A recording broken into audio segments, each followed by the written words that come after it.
Yo, what's up guys? Sprocket Sam here once again.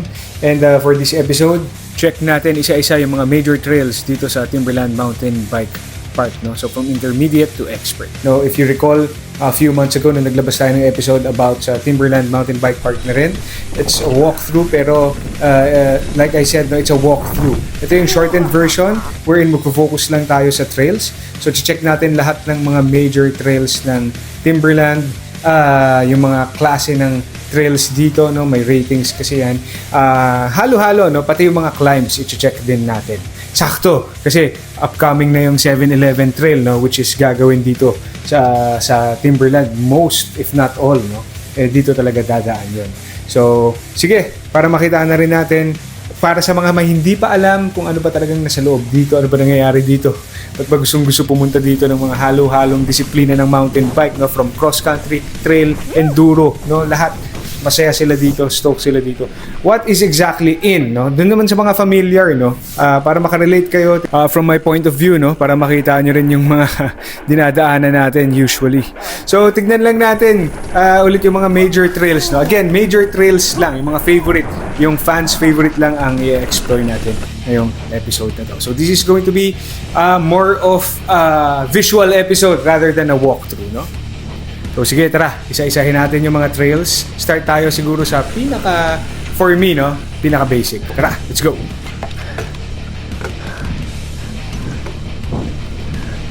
For our first entry is the skills zone of Timberland, no? So it's not basically a trail, it's an area where you can practice your skills, no? Cornering, tabletops, may mga features siya. Tulad niyan, may berm, and ito may mga triples, doubles, and shortly after darating tayo dito sa tatlong tabletop. That's the first. Susunod yan, and then another one right here. So tatlo yung tabletop sunod-sunod, followed by a decent drop, which is ito. So after that, merong berm ulit dito for U-turn. Pwede kayo mag-practice ng berm dyan. Tapos aahon kayo mildly paakyat. Basically, paulit-ulit lang yan. Up doon sa taas may skinnies, pwede ka mag-practice ng manual or ng wheelie doon. Then U-turn ka lang paulit-ulit dito. Usually nakaka-4-5 rounds ako dito for warm up. Okay, so for our first entry, syempre yung paborito ng lahat, no. So this is the Matrix. It's an expert rated trail, no, according to Timberland. For this run, si Chris Falcon, teammate ko may hawak ng camera or may mount ng camera rather, and ako yung nakaitim dun sa harap, no. So the Matrix is basically a flowy trail full of drops. Kita nyo naman sunod-sunod yung mga drops, no, and mga jumps, no, and it's a high speed trail talaga. Maikli lang to, less than 1 kilometer in total, no. So since marami siyang jumps and drops, favorite siya puntahan ng mga trail and enduro. Pero as you can see, no, ako naka cross country bike ako niyan, yung Lando XC natin. Kaya naman. Medyo mas finesse lang yung mga landing mo dapat. Bawal ang barubal kasi 120 travel lang tayo front and rear. So ito na yung part ng Matrix na medyo maraming siko-siko, no, and mga switchbacks like ayan. So medyo na ba tayong speed natin. Ito yung gitnang part na niya, no, before siya mapupunta dun sa ulit na flowy na section, no. So control talaga is very important na dito, no. Well, as all trails naman, no, talagang kailangan kalkulado mo yung speed mo bago ka pumasok sa mga corners. Otherwise, prepare to feel the pain, no. So sige, flow lang tayo dito. Ito na yung gitnang part ng Matrix na medyo kailangan ng padyakan, no? Makikita niyo yan, kinakargahan namin ni Chris talaga para may speed pa rin paglusong, no? So palusong pa rin to sa pababa. Itong next part na to is also the part of point break, no? So mamaya makikita niyo mag-merge yung trails dito. Alright, so enjoy the flow. Out muna tayo.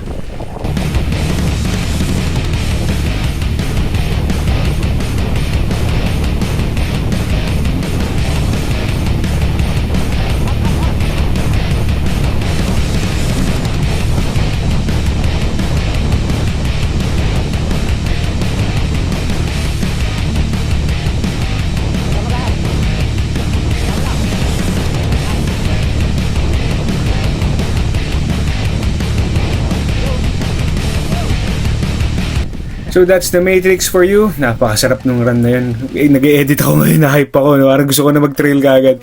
So this is papunta ng Brexit, no? So ahon tayo pabalik dun sa launchpad. Launchpad yung kung saan nagsisimula lahat ng trails, kung saan tayo nag-start. Anyway, next trail tayo, which is also a flowy and advanced one. Okay, this next trail is perhaps the most famous trail dito sa Timberland, no? Ever since nung paglabas niya ng 2010, 2012. This is formerly known as the Blue Zone. Hanggang ngayon, yung mga OG tawag dito Blue Zone pa rin, no? Pero now it's called Enter the Dragon, no? At dito rin, coincidentally, dito rin yung ating 7-Eleven Trail series na gagawin upcoming ng March 8, no? So, babaybayin nito. Babaybayin nun rather yung kahabaan ng Blue Zone. So it starts off with those big drops and wall rides, and ito, kilalang kilala ang Blue Zone or Enter the Dragon dito sa wall ride na to, no? Itong dalawang wall ride na to and then yung paleta doon. So mahaba-haba to. This is about 1.8 kilometers total lusong with an average grade of parang -9 yata o -8 ang total lusong niya, no? So napakakonti lang ng mga padyakan dito na area like ito. After nito, lusong-lusong na tayo ulit, no? So the goal of this vlog talaga ideally, no, is a visuals vlog lang, a visuals episode. So minimal talk tayo. So sige, I'll stop here. Guys, enjoy nyo na lang yung footage, no? Yo! Oh, by the way, magta-timelapse tayo sa mga sections na mga padyakan or relatively flat, no? Katulad nito, so as to maximize the time. Focus tayo sa shred, no, sa mga pababa para mas enjoy. Alright!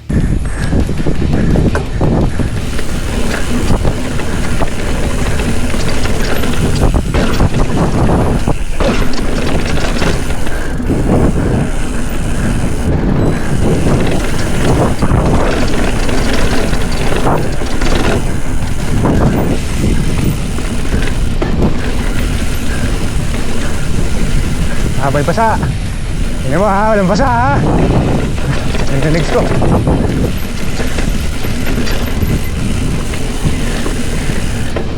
Nalay na ang legs nga eh.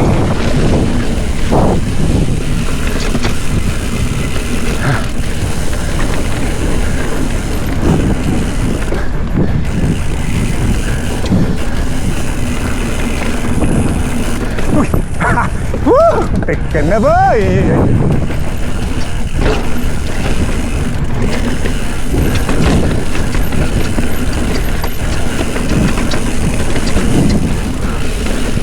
Nothing hits like wall rides of Blue Zone, baby. Nothing hits like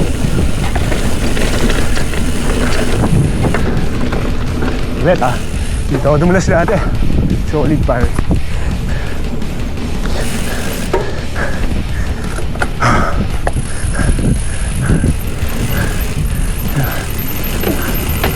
Ayaw ako magmabilis dito.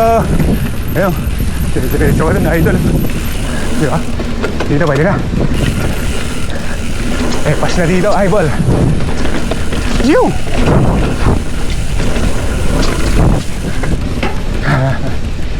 My friend! Okay, Happy New Year! Uy! So ito na yung root garden upcoming itong section na ito. Napakagrabe ng mga ugat dito. Tayo.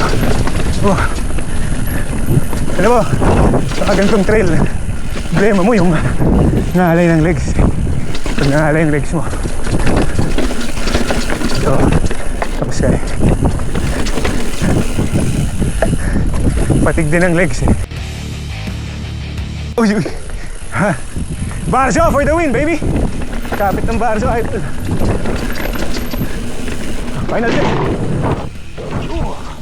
So that's Enter the Dragon for you. Next trail is linked din sa Enter the Dragon, no? Pero instead na didiretso tayo, kakaliwa tayo. This is Top Gun. So kung naalala nyo to, diba dito nagsimula yung Enter the Dragon, no? Tapos mag-wall ride din tayo dito. But instead of going straight dito sa path na to, kakaliwa tayo dito. And that's how we get to Top Gun. So again, time-lapse na naman tayo dito sa flat part ni Top Gun. Tapos resume tayo sa Luzon. Chester? Lagpas! Oh well, ano ba yung Chester dito?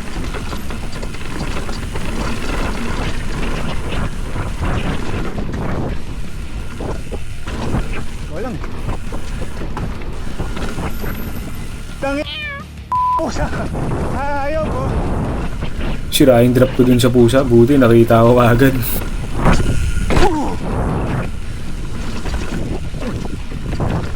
Mali. Tira, Top Gun na.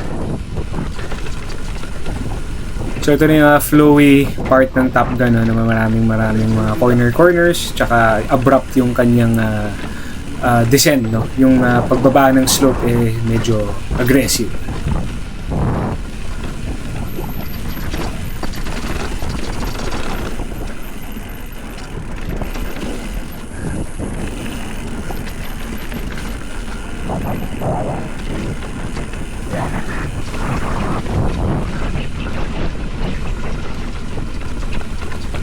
Naman dito. Oh, I missed that. Kaya. Oh, yeah.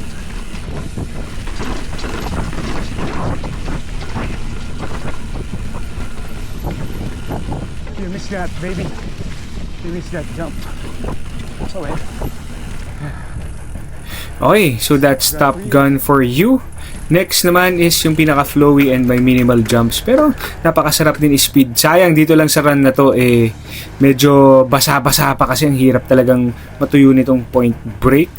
Kasi marami siya talagang mga puno, no? So yung middle part niya is basang-basa. So this is Point Break. This is an intermediate trail, no? Na isa rin sa mga mahaba to, almost 1.8 kilometers. Kasi haba halos ng Enter the Dragon to, no? So you've got a lot of flow, no? Kung may flow talaga na trail dito, ito Point Break para sa akin is yung pangalawa. Ang una is Parabolum, kaso during the time na nag-record ako dito basang-basa siya, no? So by the way, this was recorded I think sometime early January. So yung mga footage na to early January, so makikita nyo especially dito sa Point Break to, basa-basa pa siya. So Point Break is full of lots of switchbacks, tsaka mga semi-corners and corners. May maliliit din siya na berm. And like I said earlier, marami siyang basang sections, kaya hindi tayo makaspeed ng todo. Now, Point Break is also famous, at least sa grupo namin, for two very steep parts sa may bandang gitna, which makikita natin mamaya, no?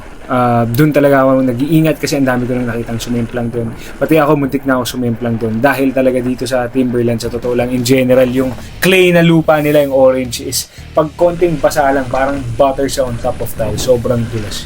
So ito yung unang section na napakatarik, no? Itong upcoming na to. Basang-basa.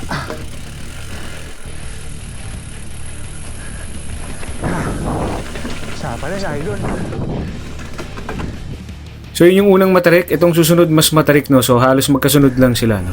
So ito yung next.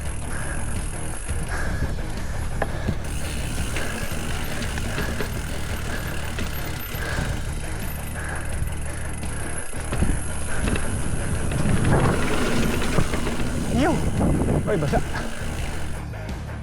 So like I said, no, hindi ko talaga ma-enjoy yung Point Break at this time kasi makikita nyo left and right, sobrang daming puno.